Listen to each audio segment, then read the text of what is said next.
Peroorkada SAP ക്യാമ്പിലെ police ട്രെയിനിയുടെ മരണത്തിൽ മനുഷ്യാവകാശ കമ്മീഷൻ റിപ്പോർട്ട് തേടി.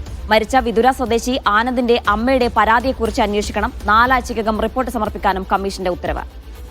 സഫാൻ വിപിയുടെ വിവരങ്ങൾ നൽകാൻ. സഫാൻ, എന്താണ് കമ്മീഷൻ പറയുന്നത്?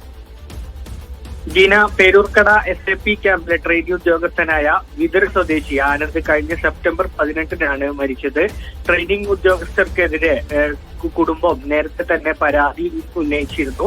ഈ ട്രെയിനിങ് ക്യാമ്പിൽ തൂങ്ങി മരിച്ച നിലയിലായിരുന്നു ആനന്ദിന്റെ മൃതദേഹം കണ്ടത്. മേലുദ്യോഗസ്ഥരുടെ പീഡനമാണ് ആനന്ദിന്റെ മരണത്തിന് കാരണമെന്നാണ് പരാതി. ജാതി അധിക്ഷേപം അടക്കമുള്ള പരാതി കുടുംബം ഉന്നയിച്ചിരുന്നു. ഇതിനാണിപ്പോൾ മനുഷ്യാവകാശ കമ്മീഷൻ ഇടപെട്ടിരിക്കുന്നത്.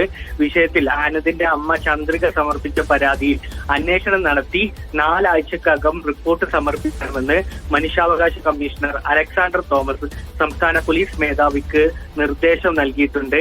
ആനന്ദിന്റെ മേലുദ്യോഗസ്ഥർ ശിക്ഷിച്ചതായും അമ്മയുടെ പരാതിയിൽ പറയുന്നുണ്ട്. തുടർന്ന് ഈ പേരൂർക്കടയിലെ സർക്കാർ ആശുപത്രിയിൽ ആനന്ദ് ചികിത്സയിലായിരുന്നു. ആശുപത്രിയിൽ നിന്നും വിട്ടതിന്റെ പിറ്റേന്നാണ് ഇദ്ദേഹം ജീവനൊടുക്കിയത്. മരണത്തിൽ ദുരൂഹതയുണ്ടെന്നാണ് കുടുംബത്തിന്റെ ആരോപണം. ഈ ആരോപണമടക്കം കൃത്യമായി അന്വേഷിച്ച് 4 ആഴ്ചക്കകം റിപ്പോർട്ട് സമർപ്പിക്കാനാണ് സംസ്ഥാന മനുഷ്യാവകാശ കമ്മീഷൻ ഇപ്പോൾ നിർദ്ദേശിച്ചിട്ടുള്ളത്. ശരി, 4 ആഴ്ചക്കകം റിപ്പോർട്ട് സമർപ്പിക്കണമെന്നാണ് മനുഷ്യാവകാശ കമ്മീഷൻ പറഞ്ഞിരിക്കുന്നത്. വിശദാംശങ്ങളാണ് സഫാൻ VP നൽകിയത് തിരുവനന്തപുരത്ത് നിന്നും.